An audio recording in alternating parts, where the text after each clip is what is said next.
Hey folks, Deano here again.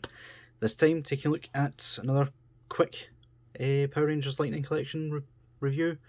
This time of the Zeo Ranger 5 Red, otherwise known as Tommy. Again, he's had a lot of forms. Yeah, another one I managed to find quite cheaply, so I jumped on him.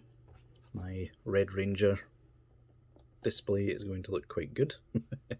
For some strange reason they call him Zeo Red Ranger. That's not what it is. Like, it's either Red Zeo Ranger or Zeo Ranger 5 Red. He's never been called Zeo Red Ranger.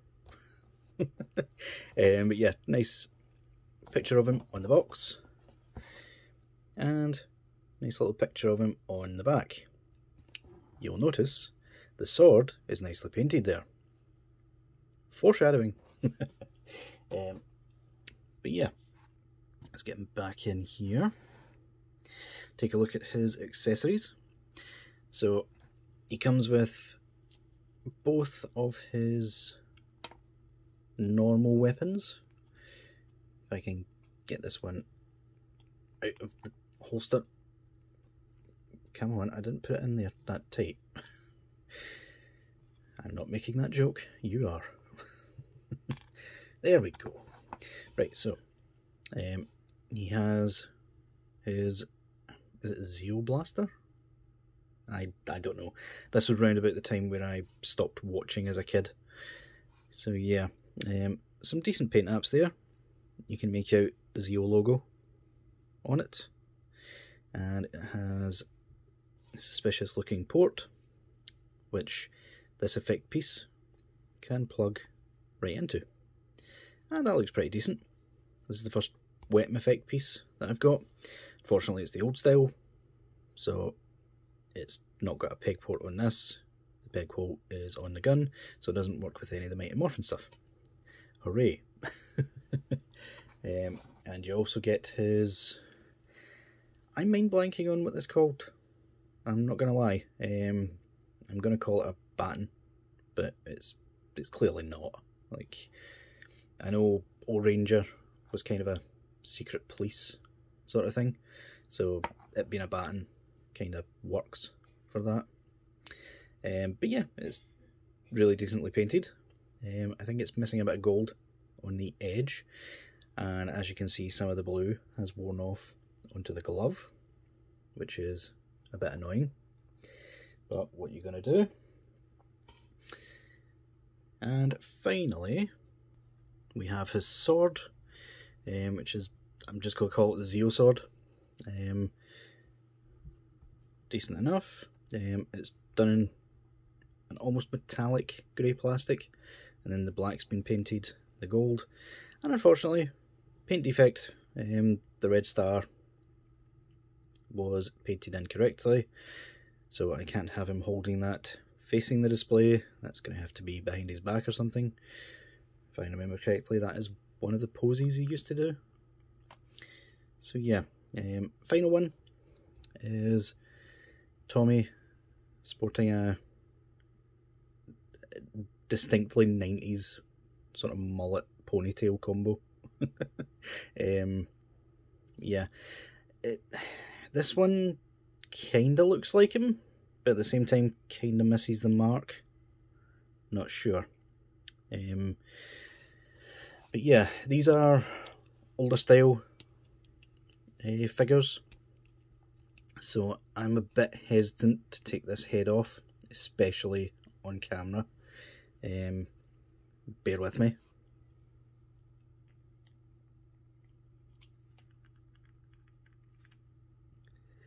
Oh my god, if that wasn't paused, you would have probably heard the loudest pop in existence. So yeah, for those of you who've seen the Lord Draken review, that's what it's supposed to do. It doesn't really do a whole lot when the helmets are on, because the helmets sit too low on these older style figures. But yeah, this is never getting swapped out again once this review's over. I'm being serious. That was the the most gut-wrenching pop I think I've ever heard. That's the civilian head on. So it looks decent enough, but apart from like villains who wear suits, I won't really be displaying any of my Power Rangers without the helmets on. So yeah.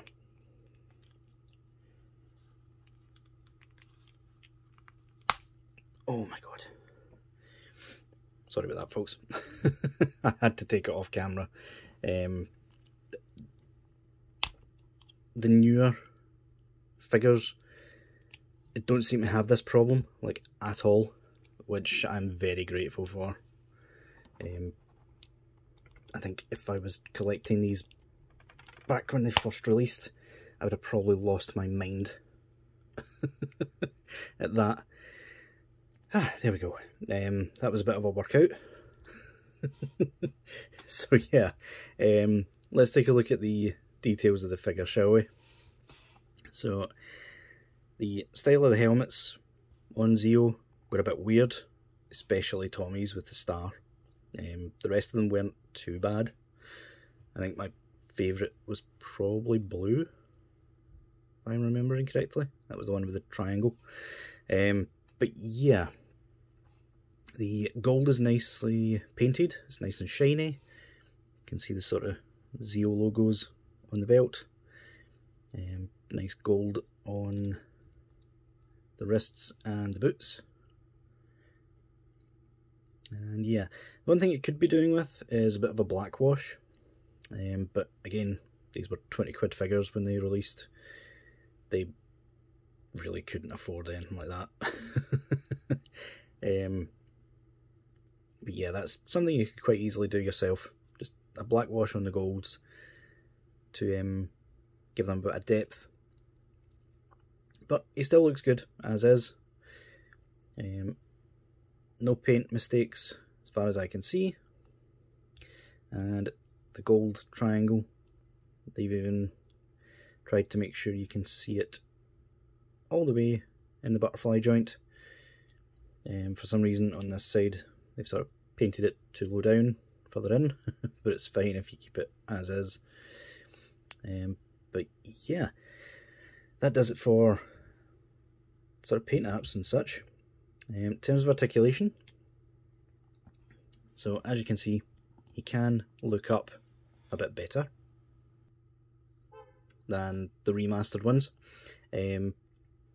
but not worth the fragility of that joint. It really isn't. He can look down a decent enough swivel. Side to side, not really anything there whatsoever, but that could vary from figure to figure. Some of them are very low down on the necks. With Zeo, you really should be able to see some of the neck, but you don't. It's too low down. Arms, this one's really good. Can get up to there. Completely free movement. Bicep swivel. Double joint at the elbow. Hinge and swivel at the wrist.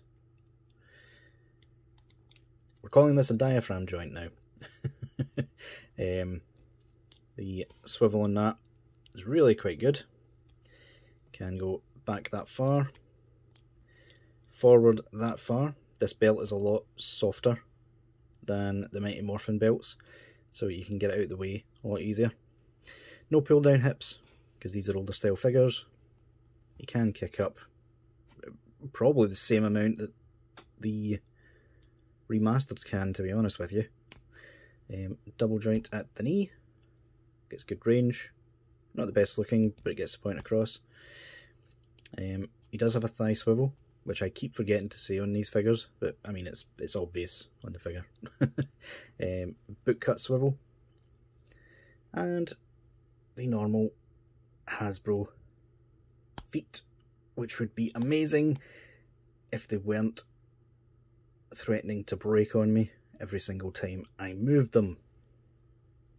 There we go. but you do get really good range with them. So yeah, I just realised I didn't review the hands, did I? It comes with a pair of fists and a pair of holding hands, grip hands, one of which is the standard one, and one of which is an actual dedicated trigger finger, which is good. You'll see the paint rub from trying to get it in the fingers, because these hands are quite hard. They really are. One thing that's kind of missing from him is most of his signature poses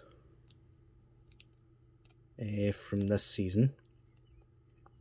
He had sort of karate out like that hand, which I believe the White Ranger came with, but for some reason this guy didn't, even though it's his signature pose. Even when he holds his sword behind him, he still has the karate chop hand, which is a bit strange, not gonna lie, but that'll easily be remedied as soon as I get a figure with said hand. So yeah guys, that'll do it for this guy. I can get him to stand. There we go. So yeah guys, again, if you can get him at a decent price, I got him at just over 25. He makes a good addition to your collection. And if you can't tell by now, I'm basically creating the Mighty Morphin team and then a bunch of Red Rangers. Because I'm not buying full teams apart from Mighty Morphin. So yeah guys, that'll do it for this review. I'll see you all later.